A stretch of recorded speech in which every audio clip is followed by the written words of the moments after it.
Hello दर्शकों, कैसे हो? मैं अब लाइव आ चुका हूँ। कुशल मंगल खुश रहो सभी, मैं यही भावना करता हूँ। बोलो सब्सक्राइब करो न करो, ये तो आपकी मर्जी है। पर चित्त लगा कर सुनते रहो, बस यही हमारी अर्जी है। दंपति की गाथा 66वीं का, आओ इसका सार समझे। बाल भाग्य की 7वीं गाथा, आओ इसका मतलब समझे। अकुशल गाथा का अर्थ बताता है, जो पुरुष अज्ञानी होता। अकुशल कर्म करते करते खुद का ही दुश्मन होता। वह मन में यही सोचता है, जो मैं करता वो अच्छा है। जब कर्मों का परिणाम मिले तो फिर कुछ नहीं हो सकता है। जब कर्मों का परिणाम मिले, फिर कुछ भी नहीं हो सकता है। चलिए दर्शकों, चलते हैं धम्पद की गाथाओं की पाठ की तरफ। जैसे कि गाथाओं का पाठ चल रहा है धम्पद का, तो ये 66वीं गाथा है, 66। आइए चलते हैं। ये जो है दंपति की जातक कथाओं से, दंपति में जो गाथा है जातक कथाओं से ज़्यादा जुड़ा हुआ है, क्या समझे? तो ये जातक कथा है, उससे ये चलता है। तो क्या है, इस गाथा को तथागत समय संबुद्ध ने, शास्ता ने, अरहत ने, शिक्षक ने, लोक गुरु ने किस समय और कब, कौन सी घटना पर ये बात कही, ये गाथा को कहा है। चलते हैं, थोड़ा प्रकाश डालते हैं उस चर्चा पर जो कि जातक कथाओं से आती है। एवं में सुतं एकं समयं भगवा, एवं में सुतं एकं समयं भगवा, विहरति वेणुवने राजगृहे कलंगत निपापे। ऐसा मैंने सुना, एक समय तथागत समय संबुद्ध राजगृह के वेणुवा नाम में विहर रहे थे। उस समय धम्म चर्चा चलती थी, प्रवचन चलते थे, उपदेश चलते थे। तो उसमें निर्धन भी आते, धनी भी आते, रोगी भी आते, निरोगी भी आते, सुखी भी आते, दुखी भी आते, लोभी भी आते, अलोभी भी आते, सदाचारी भी आते, व्यभिचारी भी आते। बहुत भीड़ में सम्मिलित होकर के उपासकों की भीड़ लगती थी, हजारों की संख्या में। तथागत समय संबुद्ध का उपदेश चलता है, सभी ध्यान लगाकर, चित्त लगाकर, मन लगाकर सुनते हैं। जिसके जैसे भावना होती वैसे उस भगवान बुद्धि की बात को समझता है। उसी भीड़ में बिल्कुल लास्ट में कोने में छुप करके जो है राजगृह के अंतर्गत में ही आता था। तो एक जो है दलित था, जिसका नाम था सुपबुद्ध, और उसको कुष्ठ रोग हो चुका था, जिसको बोलते हैं कोड़ी। तो उसके पास कोई नहीं था, बेचारा मांग के ही खाता था, गुजारा करता था। वो अपने लास्ट में बिल्कुल जो है जहाँ पे कोई नहीं बैठता, जाता नहीं, गंदी वहाँ बैठ के भगवान बुद्ध के उपदेशों को ध्यान पूर्वक चित्त लगा करके, मन लगा कर सुनता, और सुनते सुनते वो श्रोतापन्न हो जाता है। और जिस समय श्रोतापन्न हो जाता है, तथागत की जो शील समाधि प्रज्ञा का ज्ञान है उसको समझ लेता है, और उस पर आरूढ़ हो जाता है, चलने लगता है मन से। देखिए, सबसे पहले मन अगुआ है, मन से ही सारे कार्य उत्पन्न होते हैं। तो मन से जब चालू हो गया, श्रोतापन्न हो गया। जब श्रोतापन्न हो गया, स्रोत में पड़ गया, उसका फलगामी हो गया। जैसे ही धर्म देशना, उपदेश, प्रवचन समाप्त होते हैं, वो जो सुप्रबुद्ध कोड़ी था, है ना, वो भी निकलता है वहां से, चल देता है।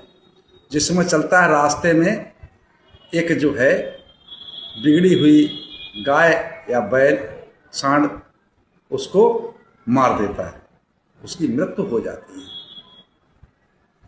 जिस समय उसकी मृत्यु हो जाती है, उसी समय वृक्षों में चर्चा चलती है कि तथागत अभी अभी तो सुप्रबुद्ध आपके उपदेशों को सुनकर गया और बहुत ध्यान मग्न था, बहुत कान लगा कर सुनता था, वो चित्त लगा कर सुनता था, वो मन लगा के सुनता था, और अब जो है उसका निधन हो गया, वो मर गया। अब उसका जन्म कहां हुआ होगा, कृपा करके मुझे बताने की कृपा करें। तो भिक्खु भ्रमित रहते थे, इसलिए पूछते थे, तथागत उनका समाधान करते थे। तथागत सम्यक संबुद्ध ने कहा कि इस समय उसका जो है जन्म जो है वो त्रांतिस देवलोक में हुआ। अभी जो पवारना आ रही है क्वार की पूर्णिमा को, तो आषाढ़ की पूर्णिमा से लेकर के क्वार की पूर्णिमा तक तथागत सम्यक संबुद्ध ने अपनी मां महामाया को, जिन्होंने वहां त्रांतिस देवलोक में जन्म लिया था, उस पर उस जगह जा करके उनको धर्म देशना की थी। 3 बार अभिधम पिटक का पाठ किया था, अभिधम पिटक की देशना की थी। सभी देवताओं ने, सभी अनुयायियों ने सुना था, अभिधम पिटक का ज्ञान जाना था। तो त्रांतिस देवलोक, जिसको आज तिब्बत बोलते हैं, वही त्रांतिस देवलोक है।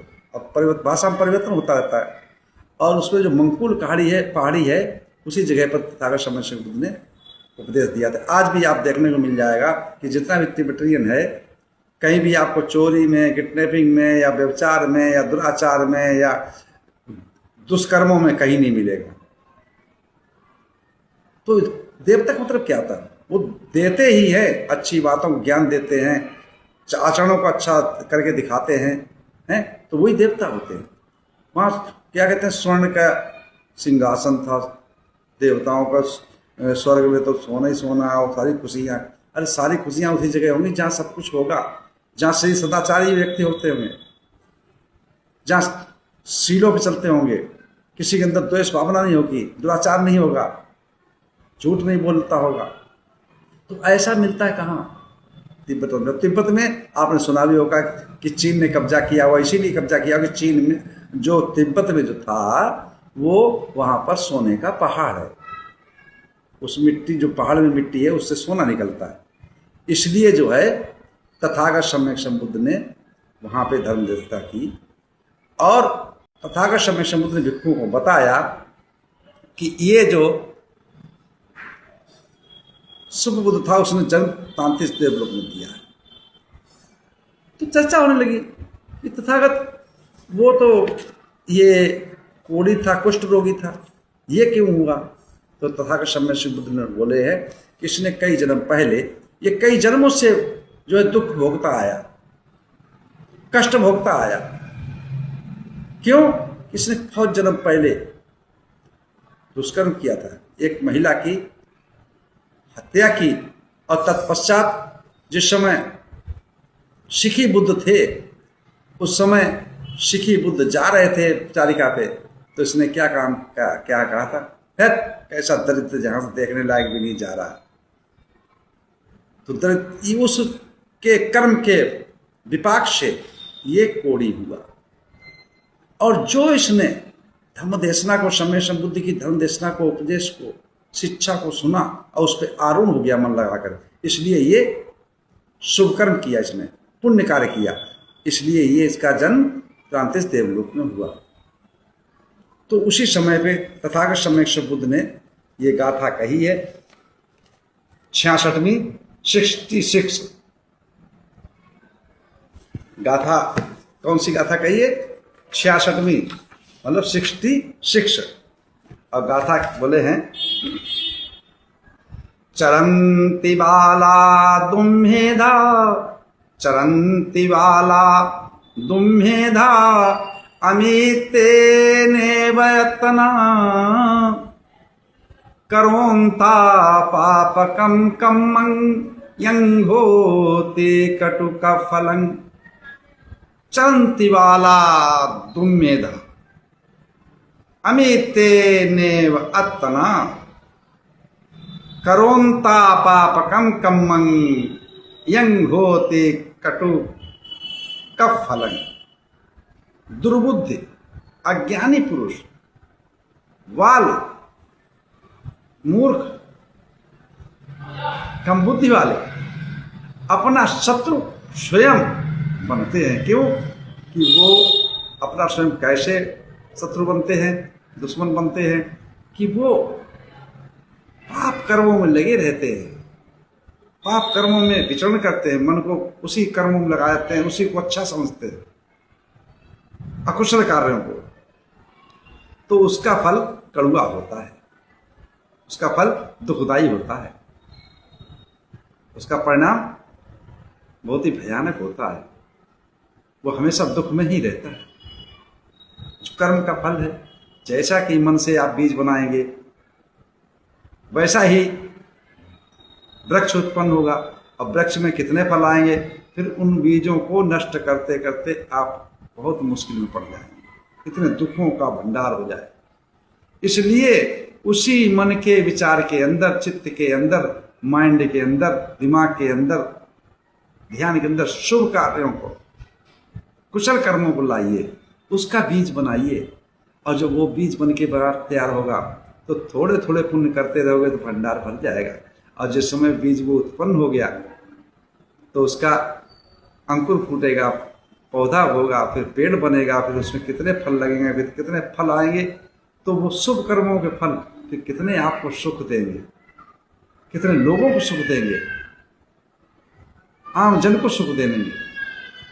तो इस प्रकार से जो दुष्कर्मी व्यक्ति होता है, जो अज्ञानी पुरुष होता है, जो मूर्ख व्यक्ति होता है, वो पाप कर्मों में सुख मानता है।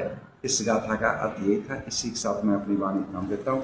आप सब लोगों का मंगल हो, कल्याण हो, सुखी जीवन हो, निरोगी काया हो, दुख दूर हो जाए, सुख से वास करो, हमेशा प्रसन्नचित रहो। आप सब लोगों का मंगल हो, मंगल हो, मंगल हो। सबका मंगल, सबका मंगल, सबका मंगल होए।